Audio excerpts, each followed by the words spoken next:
Good morning. Namaste. Thank you for joining this video today. So, some questions for reflection for today, for you, for today and for every day. What is your safe space? Who is your safe space? When do you feel the safest? How are you able to cultivate a safe space for yourself? Especially when you may be feeling some negative feelings and some feelings that may not feel really nice in your spirit. So those are some questions for reflection for you today. It's maybe about 50-something degrees outside here. Yes, I'm in a tank top, but I have my head covered. So that's always a good thing. But it is absolutely beautiful out here. So I thought I would take this opportunity to do a video for you all this morning about probably one of the most powerful subjects and topics that I found that's been very, very important for me and very valuable for me inside of my own healing journey. You know, when I was really kind of first starting out on my healing journey, it was kind of during the midst of, a lot of turmoil. A lot of my PTSD symptoms were out of control. My depression, my anxiety, all of it was just, it wasn't fun. Let's just say. I had a very, very hard time asking for help. Mainly just because I always thought that asking for help was kind of a sign of weakness. And I felt like if I asked other people for help, then I would be a burden to them. They would say, Seth, just figure it out on your own. Or, all you're doing is asking for help. All you want is this. All you want is that. Pretty much, And that was kind of my mindset for a long time, And it was only when I actually started asking for help from others and prioritizing my own health, my physical health, my mental health, my emotional, spiritual, all of that. Only when I started doing that did I actually start to find that there were safe spaces for me. I found people that I could actually rely on, found people that supported me, people that uplifted me, and that encouraged me to keep going. I know some of you may have felt, those times where you just do not want to go on, and you feel like there's no reason for me to keep going. Everything is awful. Everything is this. What's the point? And admittedly, I have felt that way. And if you have too, that's okay. That's okay. It's okay to feel that way.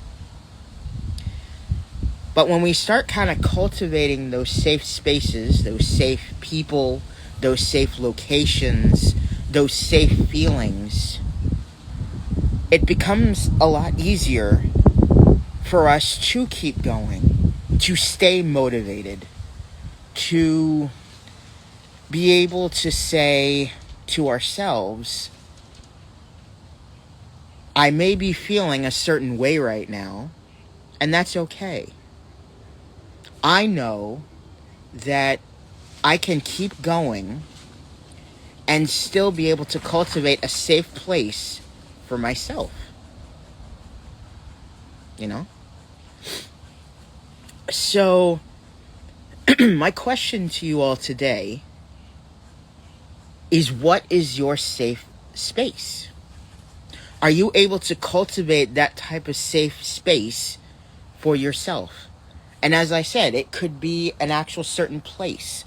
There are certain places that a lot of us go. I know for me, there are certain places that I go in order to help me feel safe, in order to help me feel comfortable.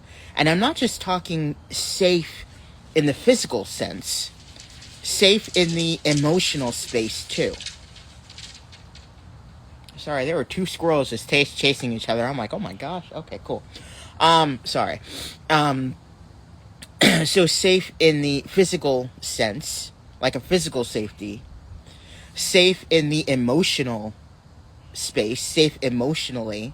And when you feel safe emotionally, you're able to talk about your feelings, talk about your thoughts, talk about what's kind of going on inside of you, right? So how do we cultivate those safe places or safe people or safe feelings how do we cultivate those spaces?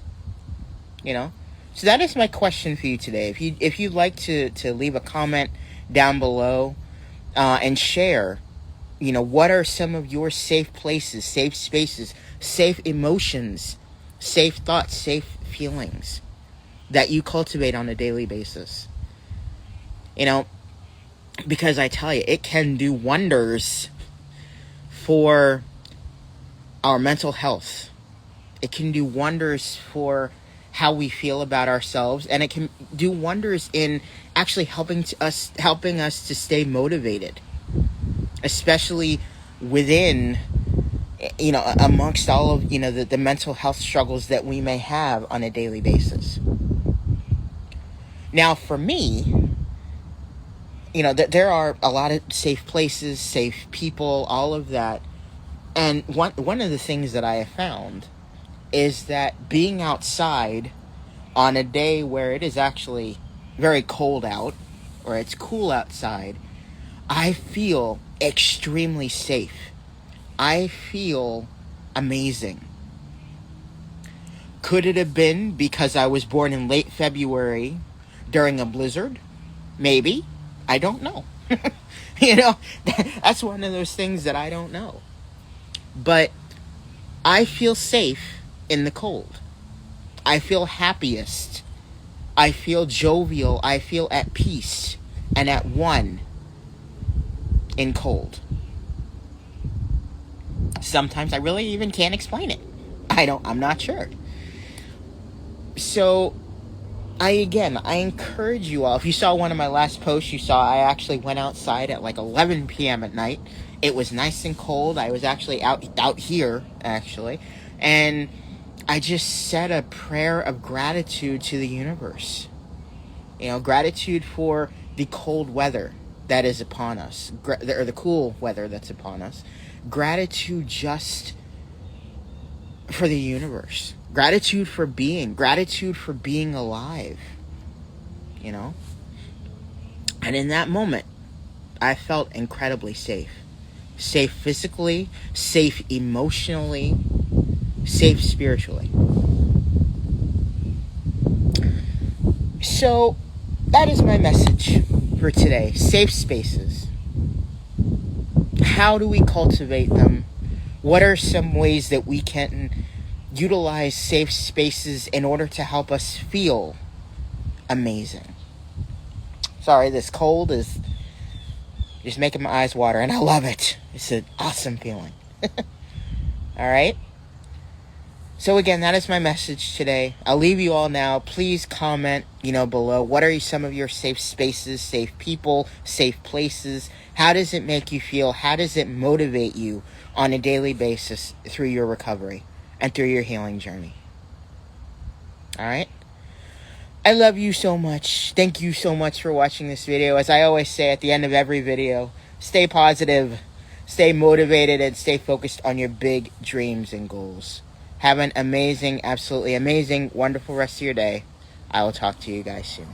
Thank you.